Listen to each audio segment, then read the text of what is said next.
many people getting in touch regards the Harry Kane situation. Still hasn't got on that plane, still hasn't begun his journey to fly to Bayern Munich yet, but we await information on that. Something of a hitch, but they're trying to sort it out. I've got the Munich hotline on my phone, so anything I get, I'll bring it to you first on this show this morning. From a footballing point of view, does it surprise you, Andros, that Kane wants Munich? Listen, this is no disrespect towards Bayern Munich, but this is the transfer that surprises me the most over the last few years. Like I said, no disrespect to Bayern Munich, but Harry Kane, he's got himself within 2 seasons, 50 goals within Alan Shearer's record. I don't understand why you would leave now. Yes, we all know Harry Kane wants to and deserves to win trophies domestically and on the world level, but why not wait a couple of years, get the record, box that off, then you're 32, 33, still for a striker of Harry Kane's ability, still in his prime, and then you can go and win domestic club honours all you want. But yeah, for me, very, very strange.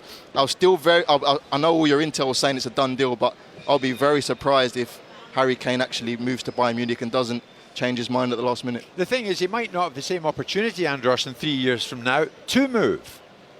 Listen, Harry Kane, he's never somebody who relied on pace. He's always been somebody who's been very smart, technically great, good with his brain. So players like that, I think back to Teddy Sheringham, played until he's 37, 38. So for me, Harry Kane's got 4 or 5, even beyond the record, if he gets it at 32, 33. He's got 4 or 5 years left at the highest level, and potentially as a free transfer, if he signed another year or another 2 years at Spurs, as a free transfer, he's still got, for me, the host of top clubs to So Andros, you go individual accolades over trophies?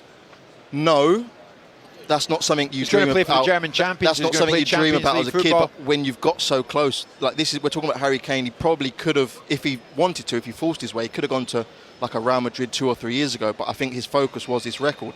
You've got so close. Why not just a couple more years, or even a year at Spurs, score 25, 26 goals, free transfer, then go to another Premier League club?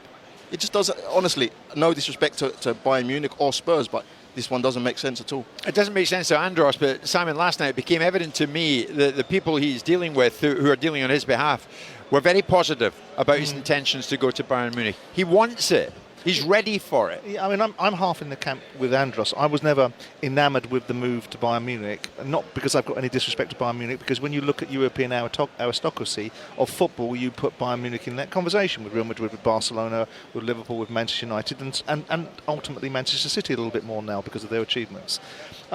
But also, given the nature of the player's composition and the way that he plays, he can actually go to Bayern Munich for a couple of years and come back and still get this record because of the fact that he's only 32. Yeah. Now, the challenge for that is that if Bayern Munich have paid so much dough for him now, 100 million quid, in 2 years' time, they're still going to want to see 50, 60, 70 million quid for him. That means that someone's got to buy Harry Kane back from Germany at 70 million quid or 60 million quid when he's 32 years of age. Now, maybe it's achievable. Maybe if he's still banging in 30 goals in the Bundesliga, that answer to that question will be easily achieved. Right. I've never been enamoured with the deal.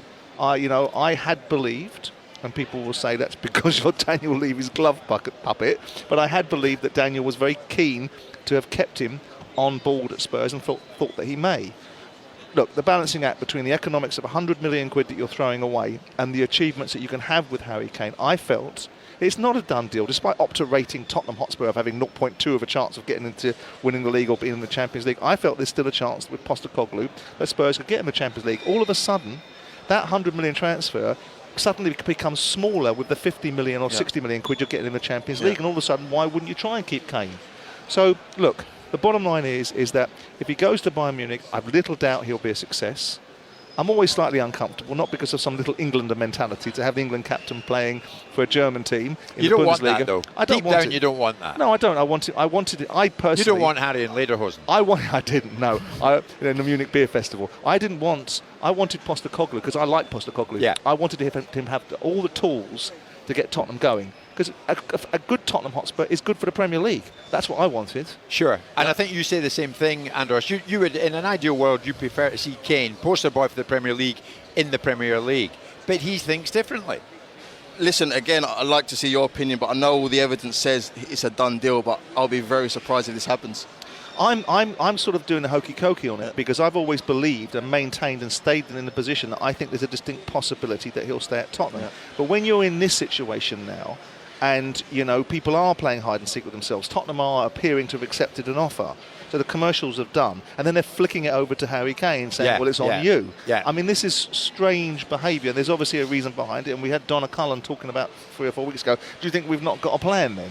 Look, the bottom line is that somewhere along the line, Tottenham Hotspur Football Club are going to do without Harry Kane anyway, and the club will go forward without Harry Kane as they've done previously. You're right. The bottom line is it now? I do think that this would be rather ridiculous, but you can never put anything past the Premier League and deals that if Harry Kane is sitting at home, as we are led to believe, because don't forget, the media last week were telling everybody that Harry Kane was desperate to go to Germany, and then this week the media did a full 360-degree pivot saying he didn't want to go to Germany. So we are all a little bit floundering in the dark. The media, Andros.